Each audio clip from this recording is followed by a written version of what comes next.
What's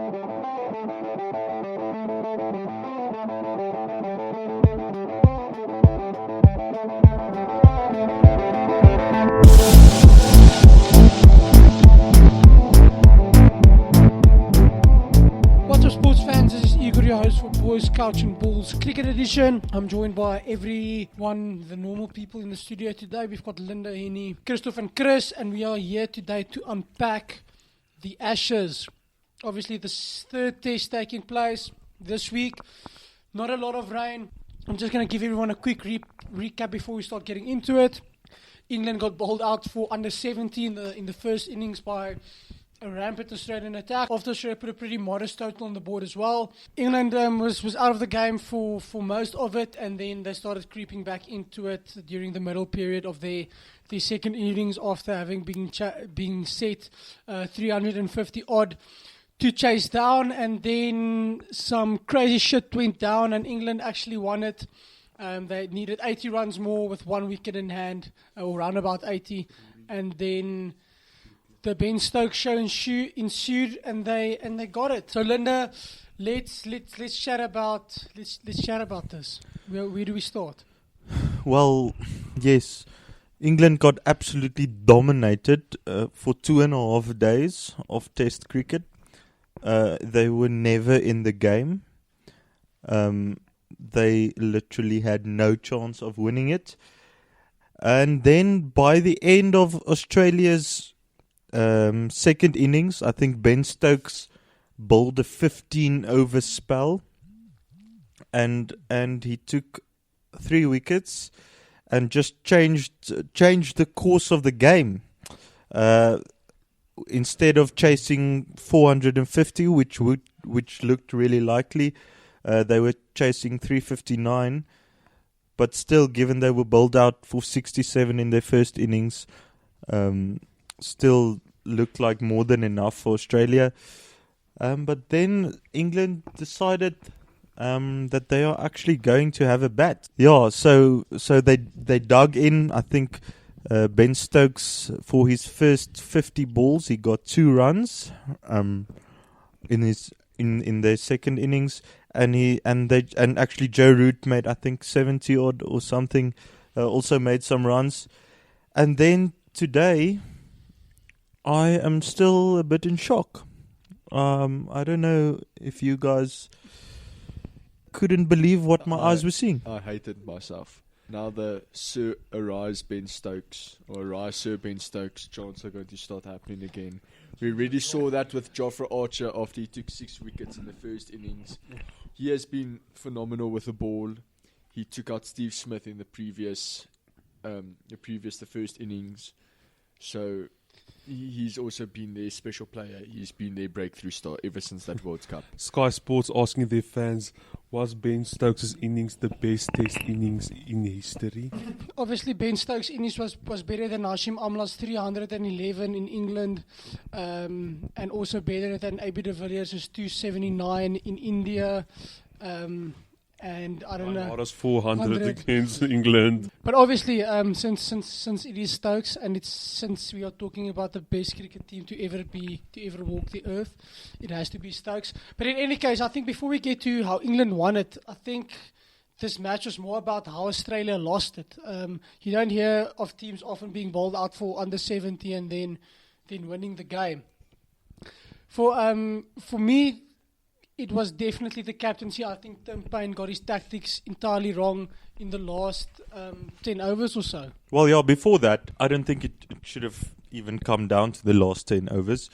I think I can't understand, and we talked about this just off air, about how you cannot play someone like Mitchell Starc in your team.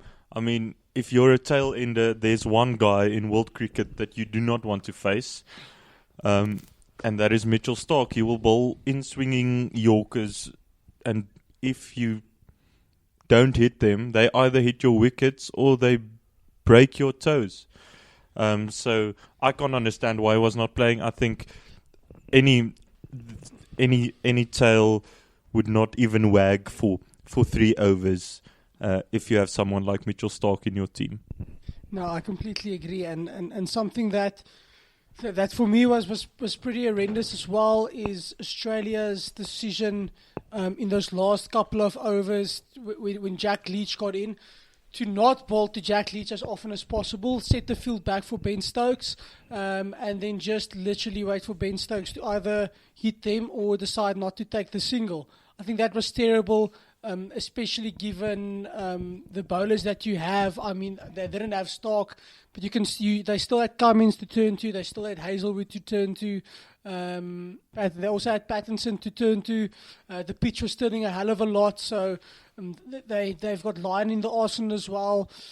And instead of giving them all 3 or 4 hardcore 3 or 4 over hardcore spells, they decided to sit back and see if England could take the game rather than them winning it. And then, on another note, the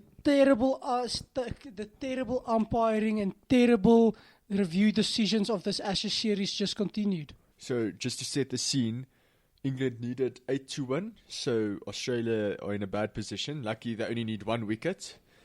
And then Patterson, I think, bowled to Leach, who can hardly hold a bat, and it was clearly pitching outside, and then they still went to review it. And choose nuts, the next over, Lyon had a plum dismissal that was not given by the umpire, and Australia had no reviews in hand. So that's once again clearly Tim Payne's fault. Pitching outside off is basically the easiest call to make. And that you could see from their body language that they knew it was not out, but they just had to go through the motions. They had to just hope and pray that something was there, which it wasn't. Yeah, for me, that's just not keeping a calm head under pressure. That's just showing, because it was clear for everyone. I mean, it was kind of a Yorker, but when the ball hit his pads, you could see all 3 stumps next to his pad. So that proved to me that Tim Payne is not I don't think he's the captain. He's the one you want to be making big decisions under pressure situations in a big moment. Yeah, I think they decided to go. They weren't. It's so unlike Australian. I think of great Australian teams.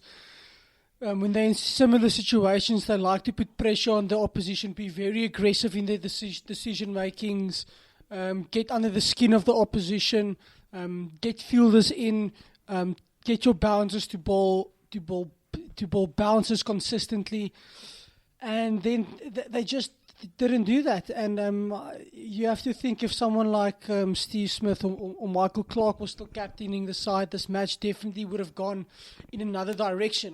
The fielding decisions would have been made a lot more carefully, and better reviews would have been taken. But also, I think from my TV screen, 15,000 kilometers away, I could see that the Nathan Lyon bowled, I think it was Leach or Stokes, I can't remember, but he bowled Stokes absolutely plumb, and on review it turned enough, it hit middle and leg 3/4 up the stumps, and you expect at this level of competition that umpires should be capable of making those decisions. Yes, definitely. Since the first test in the Ashes series, the umpiring has not been at its best.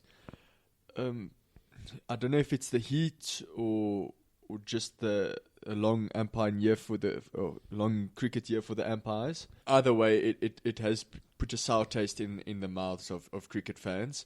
But that being said, that is why you have reviews. It is to review decisions that you are quite sure the umpires did not get correct. That are clear and obvious mistakes. Yeah, so just like VAR, hopefully.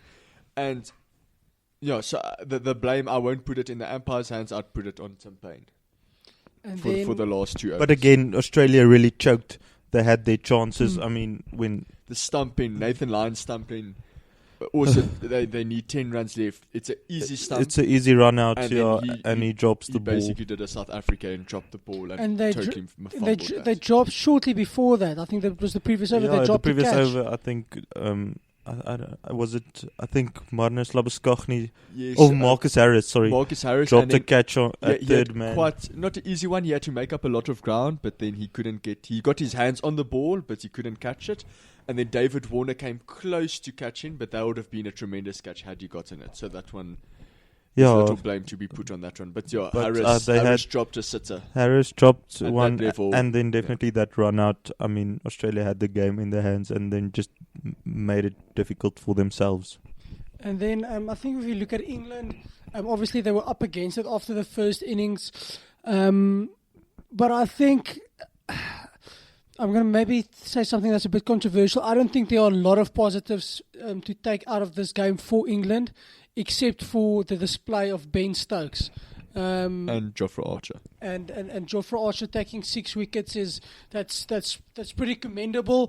But I think that those 6 wickets would have mattered little had Ben Stokes not bowled that 15 over spell, and had Ben Stokes not batted as well as he did. I really think the other players in the England team have to take a hard look at themselves, because they had a very, very small influence on this game. Yes, definitely. England fans will be hoping that Joe Root can bowl on his 77 runs in the second innings, because their opening order has been bad, to say the least. Jason Roy has not been the player that he was in the World Cup. Rory Burns has just never been a world-class batsman. And Joe Root, who's their pivot, the team's pivot at number 3, who's the British Kohli, as they like to call him, he's been quite average up until the 77. So I think England fans will be hoping that Root can keep this form that he has, and that Jason Roy, Johnny Bairstow, and the others start coming in and can at least try and do something with the bat. Yeah, and I think another massive weakness in the English team is Jack Leach, who's a painfully average spinner. And I think we saw today with it was day four, and the ball spun tremendous amounts. And I think had Jack Leach bowled on that, he would have just gotten his usual arm balls through, putting no revs on the ball and not being really any sort of threat on attack. And he would only catch players out that play for spin, but spin that never comes. Yes, definitely. I think he's just a temporary stopgap in that English team, but they are missing a quality spinner like Graham Swan, that can take the game to the opponent batsman. And I think it'll take a couple of, not years, but it'll take some time before England can find another spinner that can win test matches for them like that. Yeah, I really think going forward now for the rest of the Ashes, I think England were really lucky to get away with it. The Ashes should have been finished today. And I mean, it took a superhuman effort for them just to have a chance. So I can honestly see, well, we said it last time and it didn't happen, but Mitchell Starc coming in for the Smith coming in. Stephen Smith coming back, obviously. So I really, Australia will win at least one of the next 2 tests, and that will be enough to retain the Ashes. Yeah, I think England are in serious trouble for the next test. They've got one strike bowler in Jofra Archer, but Mitchell Starc's going to come in, so they're probably going to sit with Starc, Hazelwood and Cummins, and Nathan Lyon, which is a pretty solid test bowling lineup. And then I don't know who Australia's going to drop in their middle order. They might drop Usman Khawaja, but then Australia are going to sit with Marnus Labuschagne and Steve Smith, and Marnus Labuschagne has so far hit 350s in a row after coming up and replacing Steve Smith, which is pretty. And Steve Smith has hit 3 centuries, 3 centuries and one non-150. So Steve Smith, really, really good at this. I don't know. I don't give England any chance in the next test. I really don't. I think they are out-bowled and they are definitely out-batted, and I expect the next test to be the crucial decider in this series. Yes, yeah.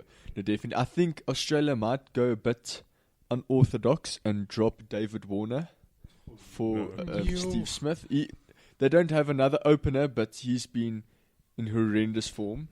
And Yeah, he made 16. yeah, the in first one innings. out of 6 innings, he made 60. But they might as well drop Kawaja then. I just think they Or Travis Head.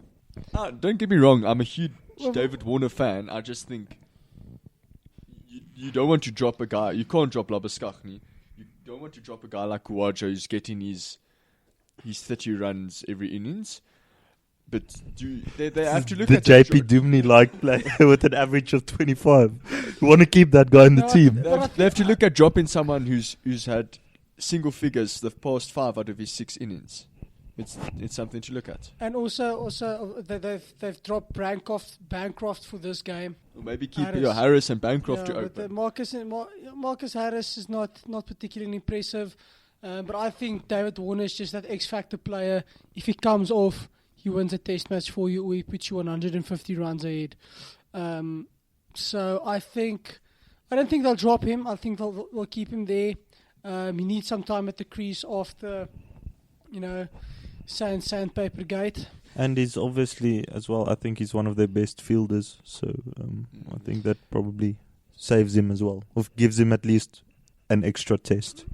And I think also his mind might not be in the game. He might be thinking, I don't know if his wife went with him, but Sonny Bill has obviously been touring in Australia recently, and he might be worrying not about Quentin de Kock. Thanks everyone for tuning in. Our expert panelists will be back after the next Ashes test to chat a bit more about that, and I hope everyone has a good cricketing weekend. Cheers, sports fans.